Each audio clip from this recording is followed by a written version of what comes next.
How many times have you exited a trade only to jump back in because you felt like you might have been missing out, and then all of a sudden you're deeper in the red? If you felt that way, you're not alone.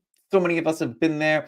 I've been there. Many of the people that I've been speaking to this past week in the DMs and coaching have felt the same way. So if you've been feeling that way, trust me, you are not alone. The question is, what do we do about it?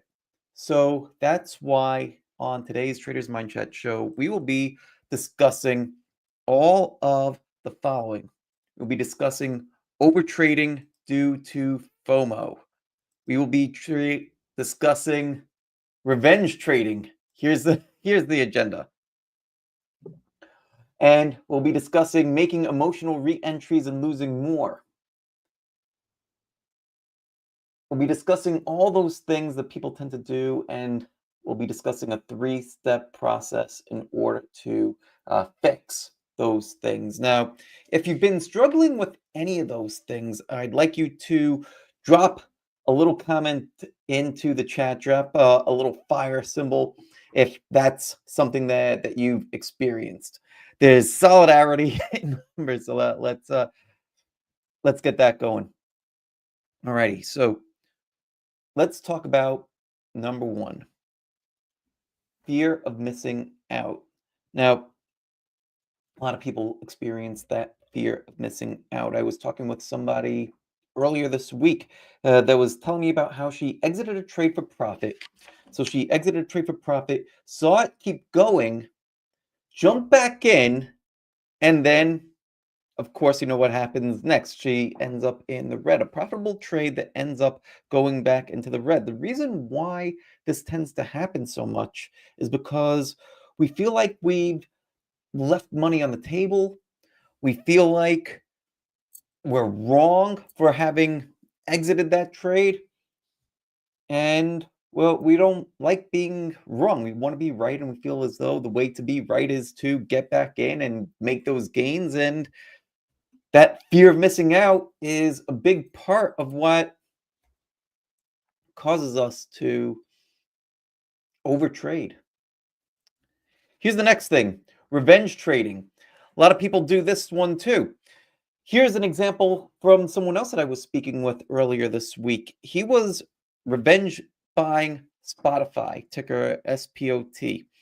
He bought back and forth in July, got stopped out just before it started its massive run. And let's take a look at what that massive run looked like. So here,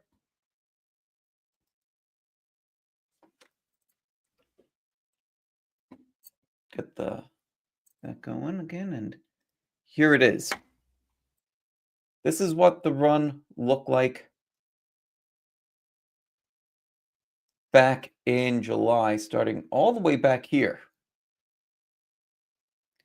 All right, so from July, zoom out on this thing. It ran so far, you can't even keep it on the screen. Let's switch over to a weekly chart. So here is July of last year, and it ran over 100% in that time. What happened in this trade was that he stopped out before it ran after earnings and revenge traded, bought it back, and ended up missing out on some pretty hefty gains. Why? Because that's what happens when you revenge trade. When you think that when you have to get back in because the market's going to leave without you, the thing that we need to, well, we'll get into some of the ways to stop this, but when we take losses personally, instead of treating them as data, we could end up missing out on some really sizable gains. Next, lack of structure and emotional decision making. Now, here's another example from someone that I was speaking with yesterday. So, yesterday he was telling me that he had his best trades at the end of the year last year. Traded Palantir, traded Tesla. But then he got very aggressive and ended up giving back way too much. So here's a look at those trades. Let me pull up Tesla. Both of these are ones that I've traded, by the way, too. And and I think many of us have traded these names. Here's a look at Tesla. This is a weekly chart from November. Tesla ran almost 80%. Looks great. But if you start to get into the mindset that, you know what? Let me just keep on chasing a good thing because that's what's been working for me and it can't possibly go down. This is what can happen. Tesla has not only given up the whole 80% move from between November and December, it's right back, it's right around where it started, and that decline is just about 50% off the top. Well, when stocks drop more than 50%, the odds of them coming back and remaking those prior highs, it starts to dwindle. Part of the reason why is that the math no longer works just to get back to break even. So for the people that round trip this, if you want to get back to these prior highs, it's got to run 100% just to get back to even. So everybody that's buying up here, that's where they're at. That's why if we lack structure and we emotionally trade, this is some of what can happen. See a few comments coming in now. Um, let's see here from Pack. FOMO means you are acting without a plan. Please have a plan and stick to it, or you will end in what is that? Other one's plan that is harmful for you. Yeah, yeah, exactly, exactly right. Well, having plans is having plans might be one of the most important things that you have as a trader. But not only just making a plan, but to make a plan that has been tested, that's been proven, not just making a plan and like throwing spaghetti at the wall and hoping that something works. Well, we need things that have been tested, that have been uh, verified, and things that we could build on. So let's get into what some of those actually are. So here's some of what we could do with overcoming overtrading. Step number one is to implement a pause rule before re-entering a trade. So if you are somebody that is you're actively trading, you're trying to get into another trade, you were shaken out, you see the stock resetting up and starting to take off without you, and you're eager to get back in, make this simple pause rule before re-entering. Just take a breath, take a minute. Literally, it could just be 1 minute. And by stepping away, coming back, it's not going to move that far without you. And then ask yourself this: if I weren't in that trade 2 minutes ago, would I be even considering this move? We always, whatever trade that we take, we always want to be taking a high quality trade. If we're not, then we shouldn't be taking that trade. And that little bit of time, that little bit of a pause just for a minute is something that can help you overcome overtrading. Step two: use a loss review process to learn from trade. So after each loss, answer these three questions. Number one, did I follow my plan? So to uh, who's that? That was from Pack over on X that was talking about sticking to a plan. You absolutely want to stick to a plan. So that's number one. Question number one to ask yourself: did I follow my plan? Yes or no? Number two, Was the loss due to execution or due to market conditions? So for refer back to step one. If you're just going back in and revenge trading, that would be an execution kind of problem. If you followed your plan and you get stopped out, then that's more of a market condition reason for you being stopped out of the trade, and that's perfectly okay. That's actually part of what trading is.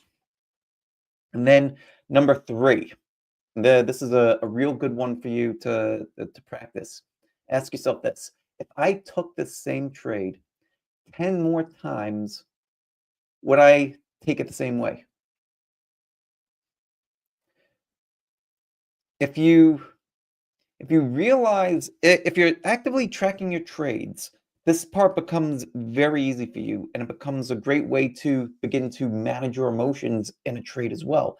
If you are if you're taking a trade, asking yourself if you would trade this 10 more times and your answer is yes, then that's something that's telling you that, yeah, you know what? This actually was a quality setup. It's probably market conditions that kicked me out of the trade. If you answer that question as a no, I wouldn't take that, then it's probably more of an execution problem. Finally, here's step number three. You want to track your trading stats to hold yourself accountable. Now that uh, this part's obviously very important too. Uh, in in our accelerator, one of the things that we focus on quite a bit is journaling and using a trading journal to track your trades. We have a trading journal template that we use in order to track these trades, and we track a variety of things up like not just the average gain, average loss, P&L, those kinds of things, but to track those things over time, track our emotions, track our thoughts throughout the entire life cycle of that trade, so that way we're able to see, well, what are we thinking at each stage and where can we look to improve. If we're actively doing that and if we're focused then not on the outcome of any one trade but on the process, it's the process that's going to lead us to the better results. Does that make sense? I hope it does. All right, so um let's see. Yeah, here's a story that just came out inside the accelerator. So, one of our members said that he thought that he wasn't over trading, and then when he started to track his trades more, he actually realized that he still was over trading, even though he had improved from just a couple of months back. So, what did he do? He immediately took action, and because he was actively tracking his trades, he's able to now see that, oh, you know what? I shouldn't be in this other trade that's kind of so so. It's not a high probability trade. My stats tell me that it's not, and is able to sit out and wait. And when the market is looking like this here, get this back up. Market looks like this. This is the NASDAQ. The NASDAQ has dropped a total of 11.5% off of its high.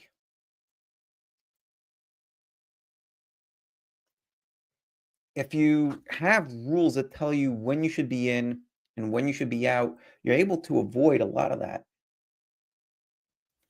And that's what this member in our accelerator was able to do. So let me know what questions you guys have as we begin to wrap things up. Uh, a few big takeaways from all this. A few big takeaways. Takeaway number one: overtrading is one of the biggest killers of trading success. Well, without a doubt. If you're over trading and you're getting into trades that you shouldn't be in, that will absolutely destroy your equity curve. In order to stop doing that, work on the 3 points that we spoke about a moment ago. Number 2, traders who break through overtrading are the ones who slow down. They track their setups and focus on process, not profits. Remember, it's ultimately going to be your process that leads you to the profits. If you're focused on profits, you're focused on the wrong thing. If you're focused on the GPS of a car, right? That's guiding you to where you're going to go. If you're just looking at that and you're not looking at the road, you're going to crash. So where does your focus need to be? It needs to be focused on the road. In trading, it needs to be focused on your trades. It needs to be focused on your trading plan, not on the P&L, not on that final destination. You could glance at it. There's a time to review your P&L, but you need to be taking high quality trades. That's what's ultimately going to help you improve. And finally, you don't need more trades. What you need are better trades. And the proof is in the pudding. I reviewed my trades, all my trades for last year. And you know what happened? Most of my profits came in just 3 months. Just 3 months last year. Most of them came in June, in October, and in November. And for most of the other months, it's up a little, down a little, up a little, down a little. But then for those 3 months, because those months were so good, that's what was able to lift the equity curve. And that's not just last year. That's not an anomaly. That's typically how it goes. There's only going to be a handful of times during the year where we actually have an edge. And part of the edge comes from knowing when the edge is not there. So that way we're not giving back all the profits that we had. So think about each one of those things. And if you are still struggling with overtrading, then the best thing that you could do is build structure. And that's exactly what we do in the Trading Accelerator program. So in that program, you're getting daily insights, you're getting game plans and structured support to help you trade smarter. If that's something that you're interested in, then we have a link down in the description of this video. So just hop in there, click that link, and I'll see you inside the program. So if you have any questions about anything that we've spoken about, drop a comment, let me know. Or if you have other things that you'd like to discuss, now's the time to bring those up as well.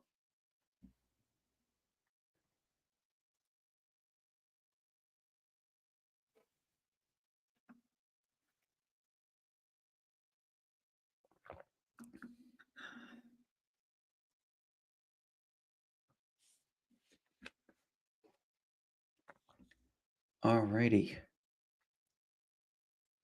So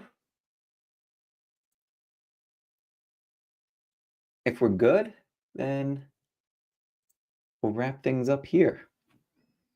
I want to say thank you all so much for being here today. Hopefully you were able to get something out of this presentation. And yeah, if you're over trading, feel free to reach out to me. Reach out to me privately too, because I've been having more DM conversations this past week than I have in a long time. And it's been great. I love helping people, and please feel free to reach out. Until next time, take care, much love, and as always, God bless. Hey, thanks so much for sticking around to the end. If you're new here, hit the subscribe button down below and become a part of the Marrow Wealth community. And make sure that you check out some of the other videos on the channel. They're exactly what you need to see. And leave a comment down below. I read all of them. Leave a comment.